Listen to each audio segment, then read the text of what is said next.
आई sponsor ध्येय IAS और मेरे देश की शान, मेरे देश का भविष्य जो मेरे सामने बैठी है। I am delighted to be here. Thank you very much.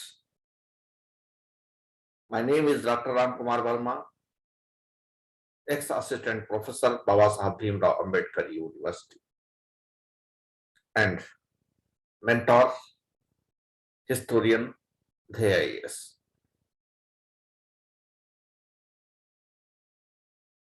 Dear students, today we are going to discuss the role of history in Indian civil services examination.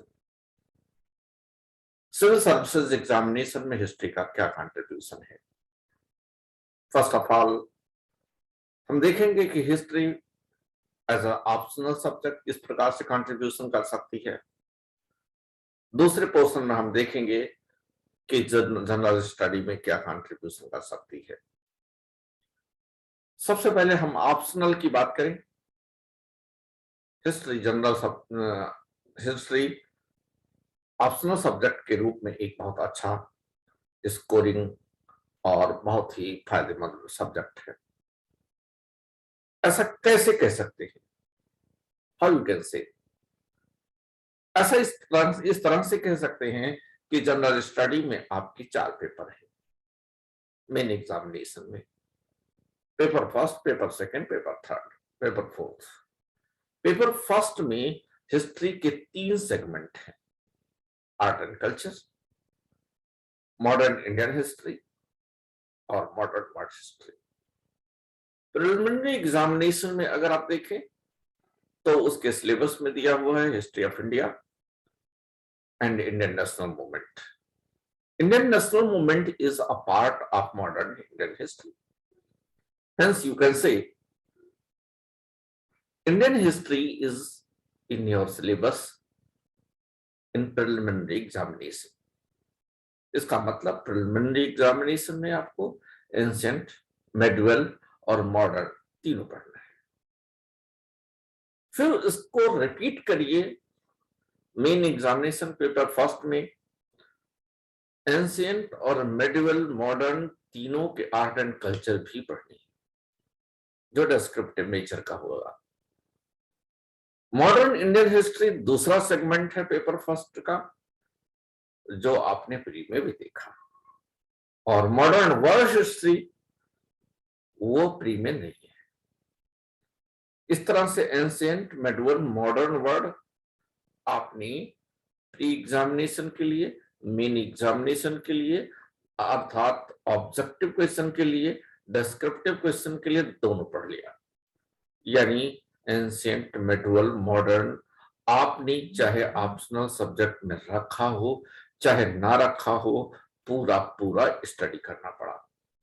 और modern world history GS general study के paper first में रखा हुआ है, इस तरह से world history भी हो गई। और यही सब्जेक्ट, यही पार्ट आपके ऑप्शनल सब्जेक्ट में रखे हुए हैं।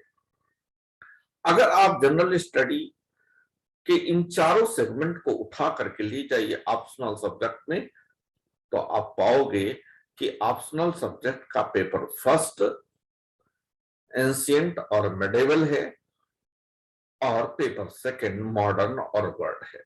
तो चाहे आप ऑप्शनल सब्जेक्ट में हिस्ट्री को रखें, चाहे आप ऑप्शनल सब्जेक्ट को हिस्ट्री में ना रखें, तो आपको पूरा पूरा पढ़ना है।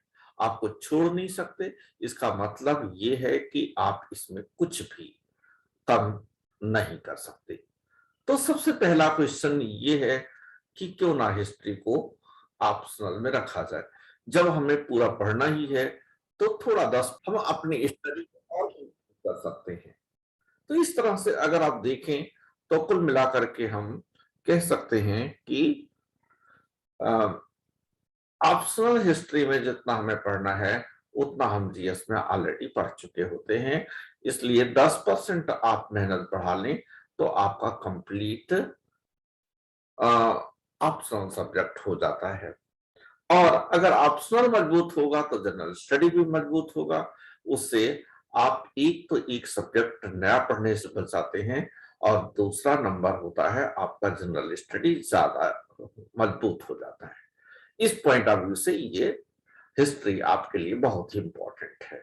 फिर ओवरऑल एग्जामिनेशन की अगर हम बात करें तो ओवरऑल एग्जामिनेशन में आपकी हिस्ट्री में क्या कंट्रीब्यूशन, आपकी एग्जामिनेशन में हिस्ट्री क्या कंट्रीब्यूशन कर सकती है।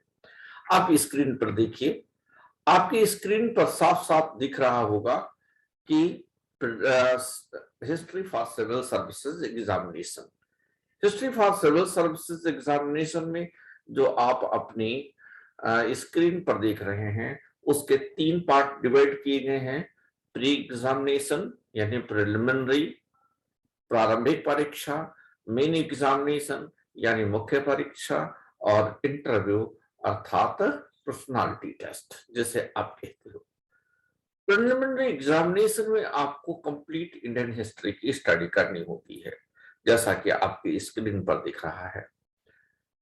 History of India preliminary examination के नीचे देखिए हिस्ट्री ऑफ इंडिया लिखा हुआ है।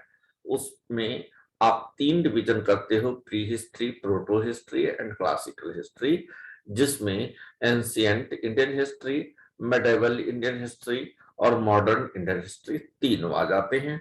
अर्थात प्रिलिमिनरी एग्जामिनेशन में जो आपकी स्टडी होती है वह कंप्लीट इंडियन हिस्ट्री में कंप्लीट इंडियन हिस्ट्री है।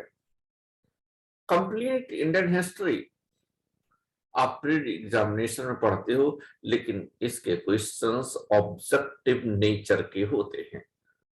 अब आइए हम मेन एग्जामिनेशन की बात करते हैं। मेन एग्जामिनेशन में जब हम देखते हैं तो देखिए 3 पोर्शन आपके स्क्रीन पे दिख रहा है, art and culture, modern India and modern world. इसका मतलब आर्ट एंड कल्चर आपके सिलेबस में है, कला एवं संस्कृति आपके सिलेबस में है। दूसरे पार्ट में आधुनिक भारत का इतिहास आपके सिलेबस में है, और तीसरा आधुनिक विश्व का इतिहास आपके सिलेबस में है। लेकिन मेन एग्जामिनेशन के पेपर, जनरल स्टडी के पेपर फर्स्ट के, यह सभी पोर्शन डिस्क्रिप्टिव नेचर के होते हैं, अर्थात डिस्क्रिप्टिव क्वेश्चंस लिखने हैं, आंसर लिखना है। प्रीशियस में अगर देखें तो 200 वर्ड्स एंड 125 वर्ड्स के आंसर लिखने होंगे।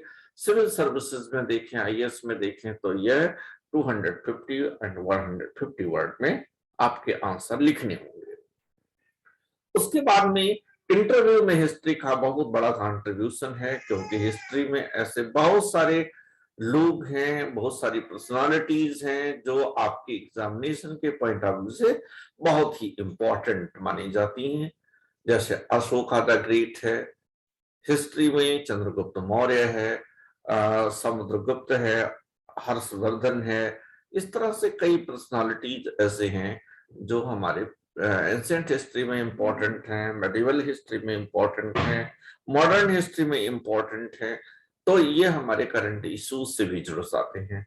मॉडर्न वर्ल्ड हिस्ट्री की बात करें तो आईआर पूरा मॉडर्न इंडियन हिस्ट्री से बेस लिंक्ड है। इस तरह से अगर आप देखें तो यह बहुत बड़ा सब्जेक्ट है, बहुत बड़ा इंपॉर्टेंट सब्जेक्ट है। इस तरह से अगर कुल मिलाकर के आप बात करें तो आप हिस्ट्री में सिलेबस पाते हैं, ढेर सारे सिलेबस में आप देखने को पाते हैं।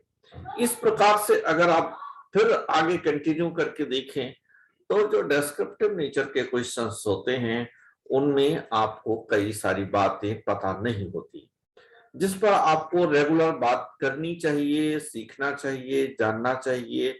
अगर आप इसको नहीं जानते तो आपका नंबर अच्छा नहीं उठता, यानी आपको अच्छे नंबर स्कोर करने के लिए उनमें बहुत सारी बातें जाननी आवश्यक होती हैं। अगर बहुत सारी बातें जाननी है, जैसे आप अपने क्वेश्चन के पीछे जो वर्ड्स लिखे होते हैं उनको ध्यान से देखें तो कभी लिखा होता है एग्जामिन यानी परीक्षण कीजिए, कभी लिखा होता है इवैल्यूएट यानी मूल्यांकन कीजिए, कभी लिखा होता है क्रिटिकली एग्जामिन। इस तरह से आप देख पाते हैं कि कई तरह की समस्याएं यहाँ हमें देखने को मिलती हैं, जिसको आप नहीं देते तो नंबर आपका उठता नहीं है ठीक से, यानी आपके आपके नंबर ठीक नहीं आते हैं। तो कुल मिलाकर के अगर हम अपने क्वेश्चन का प्रेजेंटेशन देखें तो ये हमारे लिए बड़ा इम्पोर्टेंट हो जाता है और आपको इन पर फोकस करना चाहिए। अगर आप इन पे फोकस नहीं करते तो हम समझेंगे कि आप अच्छा स्कोर नहीं कर पाएंगे। तो कुल मिलाकर के अगर देखा जाए तो इन बातों पर हमें ध्यान देना चाहिए। लेकिन इस पर हम अपनी एक अलग वीडियो बनाएंगे। इस वीडियो में इतना ही रखेंगे। अगली वीडियो में फिर मिलेंगे। All the best. Thank you so much.